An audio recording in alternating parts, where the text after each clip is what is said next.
misterio de Belicena Vilca. Libro tercero. En busca de Tío Cort. Capítulo 1. ¿Puede el lector dar rienda suelta a la imaginación? Nunca logrará representarse las emociones y el estado de total perturbación en que me asumió la lectura de la carta de Belicena Vilca. Fue algo muy extraño para mí.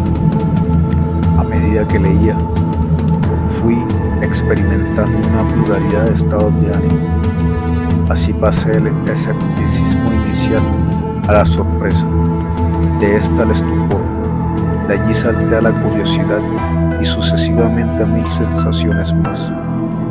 Finalmente, un entusiasmo primitivo e insensato se apoderó de mí, y en vez de rechazar la carta como una impostura, actitud lógica y perfectamente justificada, hice todo lo contrario, sellando así mi suerte. Decidí emprender la aventura. Recién terminaba de leer la carta y casi sin reflexionar, había tomado una decisión. ¿Por qué? Trataré de explicarlo. Hasta el momento de leer la carta de Belicena Vilca, mi vida estaba vacía de ideales. Tenía un brillante futuro profesional y cuanto necesitaba para mi confort. Era afortunado con las mujeres y aunque ninguna lograba ganar mi corazón, eso tarde o temprano ocurriría. Todo hacía proveer que mi vida se desenvolvería por los carriles que conducen al éxito mundano, y sin embargo, algo fallaba en este esquema porque no era feliz. Poseía paz y tranquilidad material, pero muchas veces la tristeza me agobiaba. Presentía que a mi espíritu le faltaba un horizonte hacia el cual mirar, un ideal, una meta quizás digna del mayor sacrificio. Por eso a veces contemplaba con envidia la historia universal, los periodos heroicos en los que me hubiese gustado vivir, elegir tal o cual bando, seguir a este o aquel reformador, cometer esa herejía liberadora o hundirme ardientemente en aquel dogma tiránico, vivir, luchar, morir, ser hombre. Pero ser hombre no es solamente pensar, es sentir el espíritu. Y el espíritu se siente cuando la vida se orienta en la búsqueda de un ideal. Porque los ideales no están en este mundo, son de otro orden, lo mismo que el espíritu y afines a él. No es fácil. Ser idealista requiere mucho valor, ya que la realidad, engañosa y cruel, guarda una trampa para el idealista ingenuo y un sepulcro para el idealista comprometido. He visto cómo el elemento idealista de mi generación fue sistemáticamente aniquilado y sus ideales calificados de nihilista. Un almirante argentino que pasa por persona culta, Macera, dijo un discurso: estamos combatiendo contra nihilistas, contra delirantes de la destrucción, cuyo objetivo es la destrucción en sí, aunque se enmascaren de redentores sociales. Muchos de los muertos y desaparecidos no eran tal cosa sino idealistas que creyeron en el mito infantil de la revolución social como medio válido para instalar un orden más justo en el mundo. Precisamente por creer ser idealistas, no vieron la diabólica trama de intereses en que estaban insertos. Precisamente por creer, fueron algunos adoctrinados, armados y lanzados imbécilmente a la aventura por el sistema sinárquico que después los reprimió. Y no pienso solamente en los que empuñaron las armas, que tal vez merecían morir por apátridas, sino en tanto otros que cayeron sin conocer el olor a la pólvora por cometer el delito de amar ideales que afectan algún interés o privilegio. Eso no es nihilismo, nihilista, es la represión desbocada, la censura asfixiante, la mediocridad instituida, la corrupción oficializada, el lavado de cerebros digitalizado, en fin, la tiranía implacable, embosada obscenamente en un lenguaje democrático o liberal. El triunfo del sistema es la estabilidad de un orden de cosas corrupto, de una sociedad edificada sobre la usura y el materialismo, de un país dibujado a plumín para que se inserte en una geopolítica foránea, planeada al detalle por la sinarquía internacional de los grandes imperialismos. ¿Qué nos ofrece este mundo contemporáneo de dólares y acero que valga nuestro sacrificio? Acá una cultura decadente y cipaya, allí un terrorismo sin grandeza, allá un poder represor y asesino, acuya una iglesia cobarde y mentirosa. ¿Para qué seguir si todo hiede? Este era mi estado de ánimo cuando leí la carta de Blincena Vilca, y por eso mi reacción fue instantánea. Yo, el insignificante doctor Ciernagel, poco más que el número de una ficha o carnet, alguien perdido en la mediocridad cotidiana de la remota Salta, de pronto soy llamado para una misión riesgosa, soy convocado por el destino. La sangre me hervía en las venas y algo así como una reminiscencia de pasadas batallas se apoderó de mí. Blincena se preguntaba en su carta si podría ser un kshatriya, pues ya lo era. Aparte de este irresponsable entusiasmo, en el fondo experimentaba una gran estupefacción a poco que intentaba razonar sobre el contenido de la carta. No podía negar que de toda ella se desprendía una tremenda fuerza primordial, un halo de antiguas verdades olvidadas, como si Blincena Vilca no perteneciese a esta época, o mejor dicho, como si fuera independiente del tiempo. El lenguaje era pagano y vital, fantástico, sería el término justo si no fuese que el asesino de Blincena convertía este mensaje premonitorio en algo macabramente real. Dos preguntas bullían en mi cabeza, saltando en el pensamiento de una a la otra sin solución de continuidad. ¿Dónde estaba ese signo del origen del cual soy portador, claramente visible para Blincena Vilca y aparentemente representativo de una cierta condición espiritual? Recordaba perfectamente lo que Blincena había escrito el segundo día. En verdad, lo que existe como herencia divina de los dioses es un símbolo del origen en la sangre pura.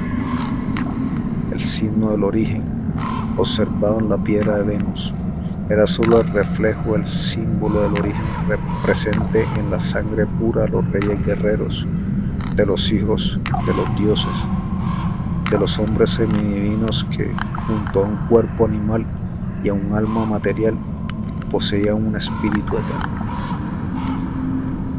Si era cierto que yo entonces tendría la posibilidad de obtener la más alta sabiduría de los atlantes blancos, o había interpretado mal las palabras de Blincena, porque en ese día segundo ella escribió: la sabiduría consiste en comprender a la serpiente con el signo del origen.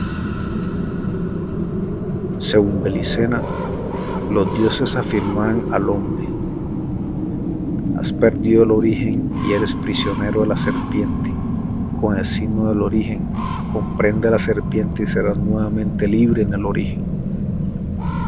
A la luz de estos conceptos, mi razonamiento era el siguiente: si el signo del origen, mi propio signo del origen, se hallaba manifestado y plasmado en alguna parte de mi cuerpo, de tal suerte que fue rápidamente distinguido por Blincena Vilca, ese era el sitio que yo debía descubrir o proyectar en el mundo sobre la serpiente como antaño hicieran los iniciados hiperbóreos, y sentía así como una urgencia interior por localizar ese signo y cumplir con el mandato de los dioses.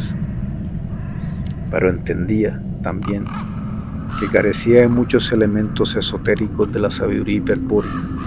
Mas, si habría que dejar pendiente esta primera pregunta, la segunda, que bullía en mi cabeza sobre la prueba de familia, no tardaría en investigarla.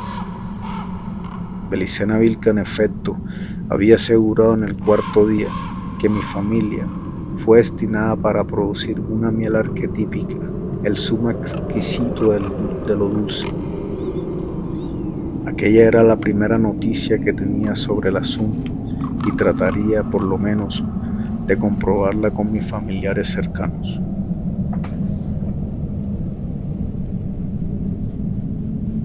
Capítulo 2.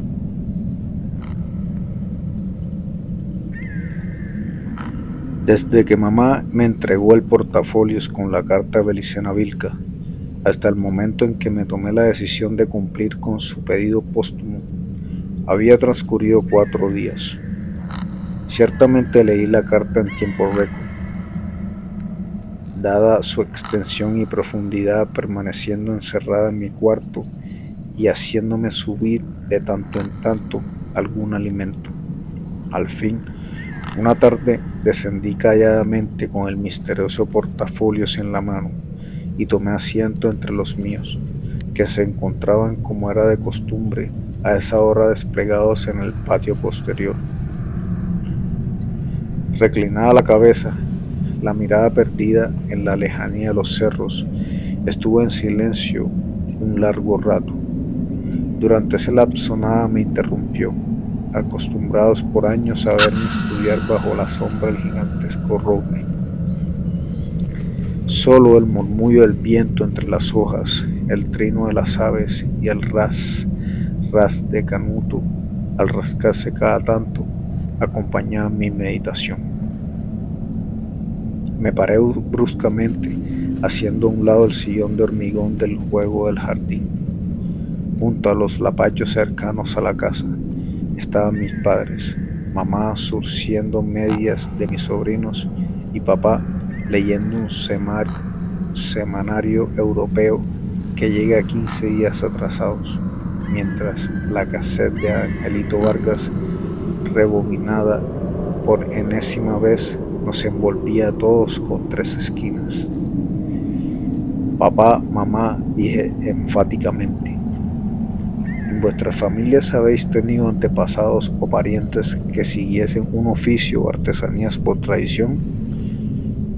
Eso era una costumbre muy común en Europa, respondió papá pensativo, hoy lamentablemente olvidada.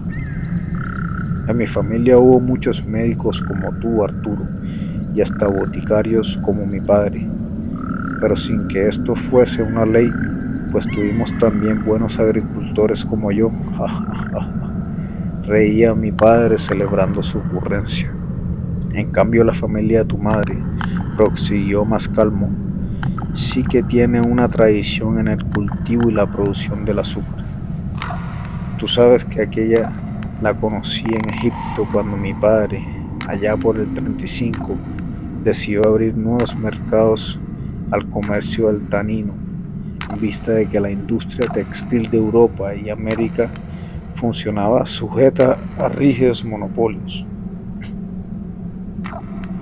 Mi padre pensaba vender tanino a las florecientes industrias textiles árabes y turcas, por lo que inició un viaje por Medio Oriente, cuya etapa final era Egipto.